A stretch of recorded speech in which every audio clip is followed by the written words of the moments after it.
क्या हिंदुस्तान की foreign policy का लक्ष्य अदानी जी को और अमीर बनाने का है? पिछले 9 सालों से मोदी जी ने भारत को भ्रम में रखा है और अदानी जी को अपने साथ विश्व भ्रमण में। मेरे प्यारे देशवासियों, मैंने संसद में सरकार से कुछ आसान से सवाल पूछे थे। सबूत के साथ मैंने हमारे देश की फॉरेन पॉलिसी या कह लीजिए अदानी जी की बिजनेस एक्सपेंशन पॉलिसी पर कुछ सवाल पूछे। सरकार ने एक भी जवाब नहीं दिया। चलिए मैं सारे सवाल फिर से दोहरा देता हूँ। उम्मीद है कि इस बार सभी देशवासियों को जवाब मिल जाएगा। कितनी विदेश यात्राओं में अदानी जी पीएम के साथ गए? कितने देशों में पीएम के ऑफिशियल टूर के बाद अदानी जी वहां गए? और कितने देशों में पीएम जाने के बाद वहां अदानी जी ने बिजनेस डील साइन की?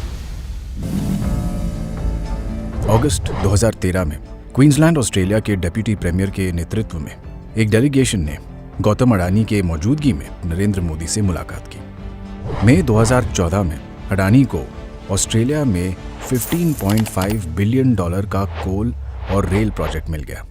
नवंबर 2014 में गौतम अडानी प्रधानमंत्री नरेंद्र मोदी के साथ G20 समिट के लिए ऑस्ट्रेलिया गए। इस ट्रिप में गौतम अडानी और SBI चेयरमैन अरुंधति भट्टाचार्य ने SBI की ओर से अडानी को कार्माइकल माइन अक्वायर करने के लिए $1 बिलियन के लोन के लिए एक MOU पर साइन किए। अब सवाल ये उठता है कि इन बैंकों में रखे हुए पैसे जो आपके पैसे हैं, उनको खतरे में कौन डाल रहा है? उन बैंकों पर कौन ये प्रेशर बना रहा है?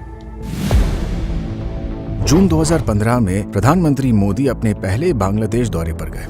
विजिट का जबरदस्त फायदा अदानी ग्रुप को मिला। 2015 में अदानी पावर लिमिटेड ने 1600 मेगावाट थर्मल प्लांट डेवलप कराने के लिए बांग्लादेश के साथ एक MOU साइन किया। ये घोषणा की गई कि अदानी पावर बांग्लादेश को बिजली पहुंचाने के लिए थर्मल पावर प्लांट का निर्माण करेगी। एक्सपर्ट्स ने साफ साफ कहा कि लोकल रेट से 5 गुना महंगे रेट पर बिजली बेचकर अडानी बांग्लादेश को लूट रहे हैं। क्या हिंदुस्तान की फॉरेन पॉलिसी का लक्ष्य अदानी जी को और अमीर बनाने का है?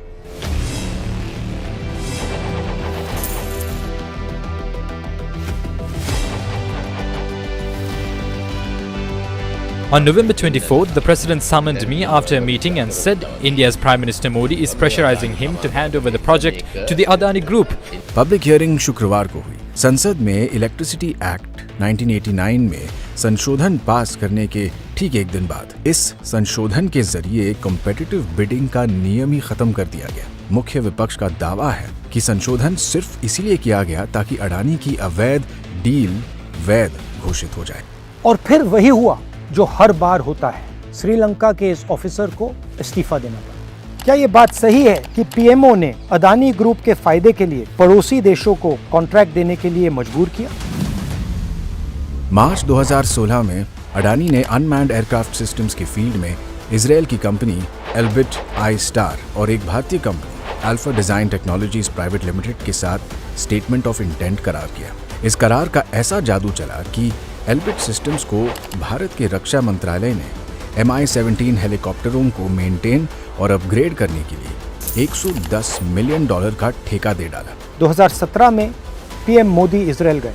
डिफेंस प्रोडक्ट्स में जॉइंट डेवलपमेंट एंड कोऑपरेशन की घोषणा की और इसके अगले ही साल अदानी ग्रुप को अल्फा डिजाइन टेक्नोलॉजी लिमिटेड में 26% हिस्सेदारी मिल गई। भारत में HAL और भारत डायनामिक्स जैसी कंपनियां कटिंग एज ड्रोन बनाती हैं, मगर इसके बावजूद अदानी ग्रुप को ही ड्रोन डेवलपमेंट और मैन्युफैक्चरिंग के लिए कॉन्ट्रैक्ट्स क्यों दिए गए?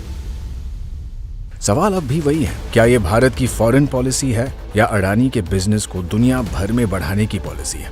अब जापान हो या स्वीडन, मलेशिया हो या Iran, Mozambique, Oman, Myanmar, Vietnam, चाहे चाइना हो या फिर पाकिस्तान, देश कोई भी हो, रेस अगर डील पाने की है तो उसमें अडानी एंटरप्राइज की जीत पक्की है। पिछले 9 सालों से मोदी जी ने भारत को भ्रम में रखा है और अदानी जी को अपने साथ विश्व भ्रमण में।